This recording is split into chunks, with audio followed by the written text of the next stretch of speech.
Bagi Uya Kuya dan Astrid Kuya, perayaan Hari Anak Sedunia yang jatuh setiap tanggal 1 Juni tentu memberikan kesan tersendiri bagi keduanya. Mengingat bahwa pasangan tersebut memiliki 2 orang anak yang selalu dibanggakan oleh mereka, yaitu Cinta Kuya dan Nino Kuya. Kebanggaan itu tentu bukan tanpa alasan, karena hal itu dibuktikan dengan prestasi anak-anaknya yang terbilang gemilang dan sukses di dunia hiburan tanah air. Lantas, seperti apakah Uya dan Astrid dalam mendidik anak-anaknya untuk mencapai tujuan mereka menuju kesuksesan? Kalau buat anak saya sih pasti harapannya ya yang terbaik banget, pendidikannya bagus, sekolah yang bagus, dapat nanti suatu saat sukses, jadi orang sukses. Tapi kalau untuk anak Indonesia seluruhnya, semoga mereka bisa mendapatkan pendidikan hak mereka yang layak gitu, pendidikan yang bagus, yang layak mereka bisa dapatkan. Dan tugas orang tua di seluruh Indonesia ini juga, seluruh Indonesia untuk mengingatkan anaknya agar anaknya tidak kebablasan di masa mereka sekolah, masa remajanya, masa ABG-nya tidak kebablasan dengan pergaulan-pergaulan yang nanti bakal bikin mereka susah sendiri, gitu kan? Tegur kalau anaknya mulai salah, kalau anaknya bersikap hal-hal yang kurang ajar di lingkungan keluarga gitu kan, itu tegur. Sama anak-anak saya ajarin bahwa jangan jadi netizen. Ya, karena nanti kebiasaan ngetik, mereka nggak sekolah, nggak kerja, sampai tua jadi netizen terus, nanti kapan dapat duit ya gitu kan. Cinta Nino tuh udah berapa lama ya? Udah nggak pernah minta uang jajan. Nggak pernah minta uang jajan. Udah 3-4 tahun udah nggak pernah minta uang jajan. Jadi biasanya kayak mereka dapat uang dari hasil YouTube segala macam, syuting. Ditabung. Mereka jadi udah punya tabungan sendiri buat jajan berapa buat mereka sendiri. Terus nyimpen buat sekolah, buat apa itu mereka ngatur sendiri. Iya. Ya tetap kita pantau. Dalam arti kata, anak-anak kan udah megang duit sendiri udah lama. Terus anak-anak juga udah nggak minta duit ke kita. Iya. Tapi kita pantau, kita lihat mutasi rekening mereka, coba kita lihat setiap bulan. Dan mereka alhamdulillah sampai sekarang nggak ada pengeluaran yang ajaib-ajaib, yang boros-boros gitu ya. Tapi lucunya anak-anakku tuh masih kayak misalnya mungkin ada yang mereka beli barang yang harganya di atas, maksudnya agak mahal, mereka biasa selalu ngomong sama kita, "Ma, aku mau beli ini nih, harganya dulu segini." Padahal uang mereka. Padahal uang mereka sendiri ya. Oke, kalau memang masih masuk akal dan memang dibutuhkan, pasti boleh. Iya, hobi-hobi mereka udah beli sendiri ya. Udah beli sendiri, karena itu kan hasil kerja keras mereka. Ya kalau mereka mau beli action figure ya paling kalau kita nasehatin, kemarin udah beli ya besoknya jangan beli lagi kayak gitu, dikumpulin lagi, tabung lagi duitnya baru beli lagi satu gitu. Tapi yang surprise dari kita tuh adalah mereka udah jualin barang-barang mereka juga yang nggak kepake. Iya betul. Mereka jualin sendiri di Facebook apa di Twitter atau di mana tuh. Mereka jual, dan kalau mereka barang yang mereka beli sendiri mereka jual. Tapi kalau barang yang dibeliin sama orang tuanya kayak ada komputer gitu kan nggak kepake, mereka kayak Cinta udah mau berangkat ke Amerika, ini komputernya nggak kepake, dia minta izin dulu proposal, "Pak, aku mau jual komputer ini dulu, Papa beliin harga segini, sekarang pasaran segini, aku mau nawarin dengan harga segini." Dia bikin proposal ke saya, terus dijual. Karena waktu proposal beneran. Dari zaman Cinta berapa tahun yang lalu, dulu Cinta minta beli kamera bekas ya, kamera yang masih pakai film tuh, tapi limited gitu. Dia aja bikin proposal, "Aku mau beli begini, mau beli kamera ini harganya segini, di pasaran harga second segini, tapi ini bakal punya value, bisa jadi barang antik." Nah ternyata bener sih, udah mau 4 tahun sekarang harga kamera yang saya beliin itu naik. Dan dia nanya, ini nggak aku jual tapi harganya udah segini gitu. Kok jago, anak-anakku jago bisnis. Nggak diajarin, mereka udah ngeliat bapaknya, mereka bisnis sendiri. Tapi walaupun Nino pernah berapa kali dia juga kena bohongin temennya, kena tipu di bisnis. Belajar lah. Malah anak-anak gue kebanyakan mainnya dibanding belajar ya, setahu gue ya. Betul. Ya, kebanyakan mainnya, malah gue nasihatin si Nino ini kebanyakan main. Kayak Nino tuh kayak kemarin baru dapat teguran dari gurunya, dia batas akhir pengumpulan tugas segala macam, dia belum ngumpulin banyak banget. Tapi Nino dia nyelesain, tapi mepet. Tapi gurunya baru jawab. Karena ya mungkin main.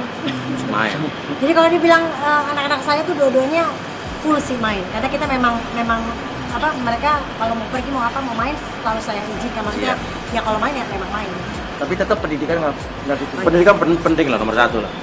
Saya bilang sama Nino gini, bahwa ini persaingan di dunia ini buat Indonesia ini makin keras. Dalam arti kata, kamu apalagi Nino nanti anak laki-laki, kamu akan menghidupi keluarga kamu, nanti istri dan anak-anak, harus ya pendidikan nomor 1.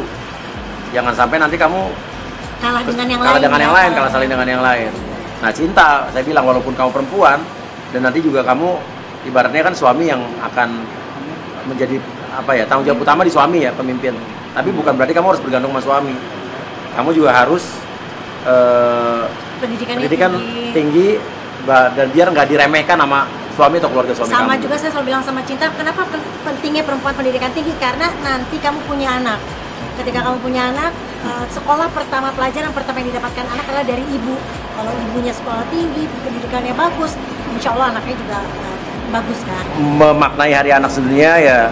Semoga anak-anak bisa mendapatkan pendidikan yang setinggi-tingginya. Setinggi-tingginya, mendapatkan haknya sebagai anak-anak juga. Ya, dapat pendidikan yang layak. Selain itu, menanggapi perkembangan terbaru terkait kasus dugaan penipuan yang dilakukan oleh Medina Zain, Uya dan Astrid mengatakan bahwa pada pekan ini penyidik Polri akan memanggil Astrid untuk diperiksa atas laporan yang dilakukan oleh suaminya kepada selebgram Medina Zain. Selain sang istri, masih ada pihak lain yang akan diperiksa polisi terkait kasus Medina Zain. Di tempat yang sama, Astrid mengakui ini kali pertama dirinya berurusan dengan pihak kepolisian. Kendati demikian, dia sudah siap mengikuti prosedur dan arahan kepolisian, meski nggak memiliki persiapan khusus untuk menghadapi pemeriksaan mendatang.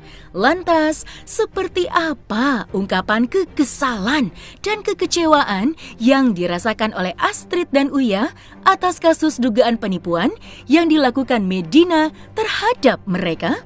Kecewa lah pastilah. Makanya kadang gini, aku suka ngomong sama Mas Uya, aku tuh orang yang paling positif. Makanya kadang Mas Uya suka ngatain aku, awas tuh untuk sering dibohongin. Emang jujur, aku tuh sering banget dibohongin sama orang karena aku tuh terlalu positif sama orang.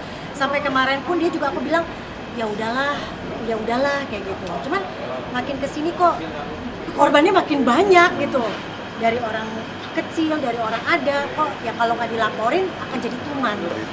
Pelajaran dapat nih, gampang. Pelajaran adalah jangan tergiur barang murah. Itu sama atau cuan yang terlalu over. Artinya gini, kadang-kadang kita tertipu tuh karena kita penipu tuh berhasil membujuk rayu kita dengan barang yang dibawa pasaran. Padahal kan logikanya, kalau barang murah banget, dia nggak usah jual ke kita. Jual kemana aja pasti dibeli sama pedagang kan. Jadi intinya barang yang terlalu murah banget itu, yang nggak masuk akal, lo harus curiga, dia gitu. Hati-hati ya. Gak ada hal yang gampang didapat di dunia ini, dia gitu. Kalau gampang, semua orang kan bisa jadi kaya. Berarti yang gampang, iming-iming yang mudah, harus curiga. Biasanya ya ditipu ya, gitu harus aja. Curiga kalau misalnya ditawarin ini barangnya jauh harganya di bawah 50%, 70%, lu curiga deh. Sama kayak kemarin juga kan ada kan modus penipuan yang jadi PNS, diiming-imingi jadi PNS segala macam. Mudah gampang akhirnya ditipu juga kan. Ini semua yang gampang, yang mudah, yang nggak masuk akal harus dicurigai. Biasanya udah menuju ditipu lah. Kalau bisnis ya pelajarannya adalah juga nggak boleh, kita harus lihat-lihat orang juga, harus lihat-lihat orang dulu. Gak semuanya yang kita anggap teman itu sebenarnya teman beneran, siapa tahu bisa nusuk kita dari belakang. Jadi ya jangan mudah percaya sama orang lah, udah gitu aja. Tapi harus lebih memilah-milah lagi kan? Iya sih sebenarnya sih, gue tuh selalu bilang sama dia, kita harus positif, nggak boleh milih orang, nggak boleh temenan, harus temenan sama siapa aja. Tapi pas dapat kejadian ini, gue sadar. Ya, intinya gini. Intinya adalah transaksi dengan temen kan biasanya nggak enak nih. Ah, lu sama temen aja masa nggak percaya sih? Sama saudara aja nggak percaya sih? Lu DP aja deh, barang gampang. Intinya sekarang kita bodo amat. Mau teman, mau saudara, mau adik, kakak, transaksi ada barang, ada surat di depan, kita udah cek segala macam baru kita bayar. Kalau mereka nggak usah, nggak enak. Intinya yang membuat kita ditipu adalah perasaan nggak enak.